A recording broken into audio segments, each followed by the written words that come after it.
Why are you living in the midst of a lower body pain pandemic? Part 4. What causes all this lower body pain? This is part 4 of the information series on the lower back pain pandemic we are experiencing. Make sure you check out all parts of this series to get a full and comprehensive insight into lower back pain and what can be done to heal you. In this part we are looking at the first 2 causes of lower body pain. I am going to make this really simple for you, and that's going to be easy because on the level that we need to understand it here, it is simple. The following principles are more than likely all you will ever need to know in terms of what causes your lower body pain. Bearing in mind, if we know roughly what is causing our pain, we can make far more educated choices around which type of solutions we roll out. Because in the end all this info is only for the purpose of bringing us closer to effective tools so that we can get ourselves free.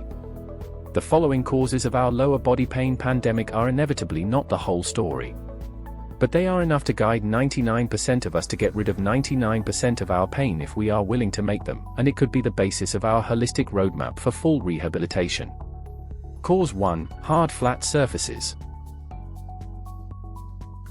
Our ancestors lived in the big outdoors with their feet in the mud. A million generations of your direct ancestors didn't walk on hard flat ground like concrete and tarmac, they walked on variably soft undulating ground. Natural surfaces hug the sole of the foot as you walk on them, which means that the arch receives support, and the entire foot benefits from shock absorption. It would be very hard to overstate the impact our sudden shift from soft undulating ground to hard flat ground. After millions of generations spent evolving on and adapting to soft surfaces, 5 human lifetimes ago we invented cobblestones and flagstones, and rest is hard homogeneous history. Imagine in your mind's eye jumping down from a high seawall onto soft sand, and choosing to land heels first with straight legs. Most of us can clearly imagine doing this for fun, not only on sand but on a range of other natural surfaces. Now visualize the same experiment, jumping down from a high seawall, but this time landing on concrete, again with heels first and straight legs. It shouldn't take much imagination to get a sense of how dangerous this could be. The difference between the impact of hard industrialized ground on the tissues in our lower body and the impact natural surfaces have on the lower body is vast. This visualization gives you a window into the increased stress that our joints and soft tissues are subjected to over the course of an entire lifetime. With no arch support and no shock absorption, our tissues are subjected to massively increased rates of microtrauma and general wear and tear. In addition to this, the lack of muscle activity and balance control required to get from A to B on completely flat surfaces engenders muscle wasting in the muscles of the core and lower limb. If you go for a long walk in the forest away from any tracks, you will get a chance to marinate in this truth. It is actually pretty hard work getting around in the big outdoors. But it certainly is not hard work strolling along the conveniently flat and homogenized surface in an urban street. The lack of challenge presented by industrially fabricated surfaces causes insidious patterns of muscle wasting in our bodies and a gradual loss of effective balance. Needless to say, muscle wasting is an excellent ingredient that one might include when cooking up a recipe for chronic pains like back pain, hip pain, knee pain, and ankle pain. The combination of microtrauma induced through lack of support and shock absorption, and muscle wasting induced by the lack of work involved in moving around the planet's surface make for a potent mix of pain-inducing cellular changes in our bodies. As is the case with any form of stress, we do of course have greatly varied levels of susceptibility to the creeping ravages of hard ground. Those of us with high arches, flat feet and wide hip angles are all examples of those who tend to suffer more than their fair share of the pain inflicted upon us by this incredibly convenient but biomechanically toxic aspect of our modern world. Cause 2. Sedentary lifestyle.